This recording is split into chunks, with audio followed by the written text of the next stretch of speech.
Last summer, I took a solo road trip through the mountains. I wanted some time away from everything. Just me, my thoughts, and the open road.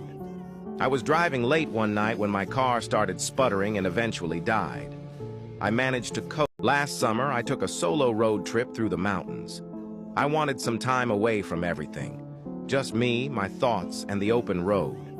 I was driving late one night when my car started sputtering and eventually died.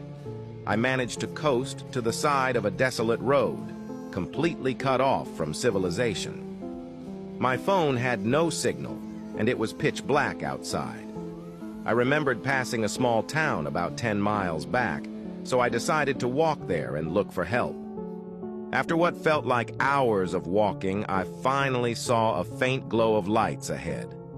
As I got closer, I realized it wasn't a town, but a single house.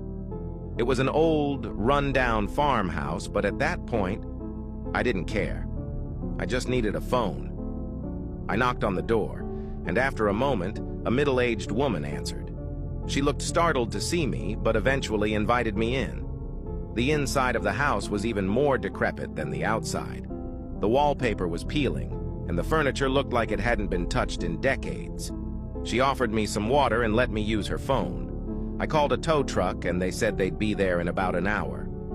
While I waited, I made small talk with the woman. She seemed nice enough, but had an odd way about her. Every now and then, she'd glance at a closed door at the end of the hallway with a nervous look in her eyes. I asked her if she lived alone, and she hesitated before saying yes.